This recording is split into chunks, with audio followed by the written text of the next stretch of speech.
life before the Indian Gaming Compact was signed with Grand Portage was a different world than it is now, especially from my reservation, which is quite isolated. There weren't a whole lot of opportunities for year-round employment, and people really couldn't plan on where they were going to be in 5 to 10 years. Gaming has changed a lot of that. Indian gaming really started with bingo.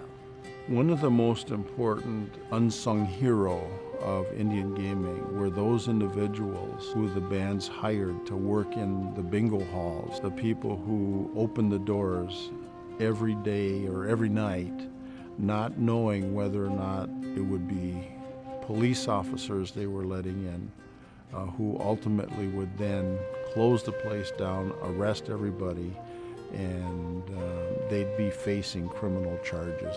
IGRA, which is short for the Indian Gaming Regulatory Act of 1988, is the federal statute that made it clear that Indian gaming is legal in the United States.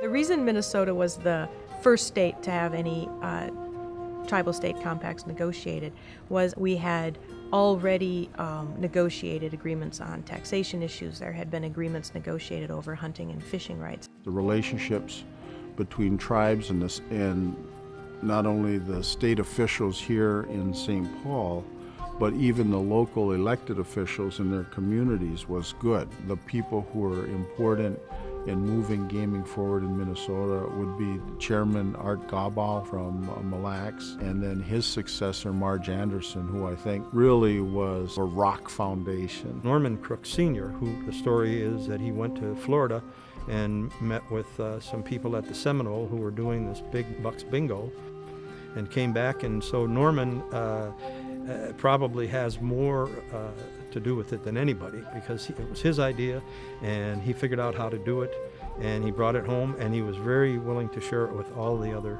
people. And then of course in the last 20 years, it's of course Stanley Crooks. Those tribal leaders who stood up and says, we have this federal law and we need to find a way to make work in Minnesota. Very courageous people, did a great job. Governor Perpich had a very interesting vision about Indian gaming. Governor Perpich was the type of individual who believed if you're going to do it, you need to do it right and you need to do it big. Governor Perpich played an extremely important role in the compacts and assisting the tribes in getting this economic development opportunity. He had made it very clear that he was interested in getting some type of business, industry, or whatever in the outstate areas, in northern Minnesota particularly. I believe that the general experience of people, of tribal members who lived on reservations, was they lived in poverty. Life on Grand Portage before the compacts, there was a lot more unmet needs than there is now. People moved away to seek employment. We struggled to make sure that all the needs of the people are met, and gaming changed that. Indian gaming has transformed Indian country.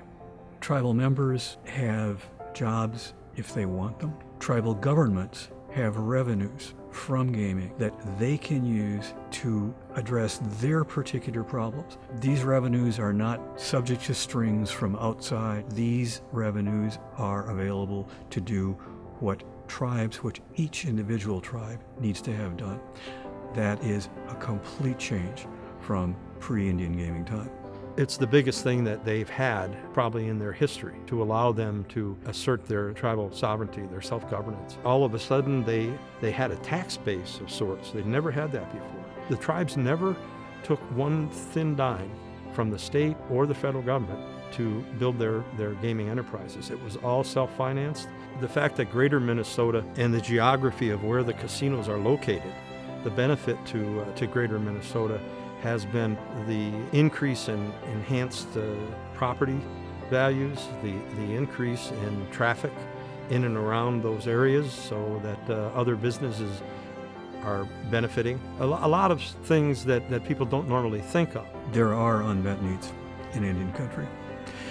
Far fewer than there were 20 years ago or 30 years ago. The needs of hundreds of years of neglect, the needs of people who have been at the margins of the political system in the United States and the state of Minnesota for so long, those don't go away in 10 years or 20 years. I personally think that we can use these dollars to invest in our youth, provide education for them so they can go out and do what they want as far as careers and family, being able to provide for their families. And to do that, gaming has to be stable. We have to have that resource there to do it. We also want to create an atmosphere at the reservation where our band members who are struggling off the reservation do have a place to come back and make a living and make a better life for themselves, because that's their home.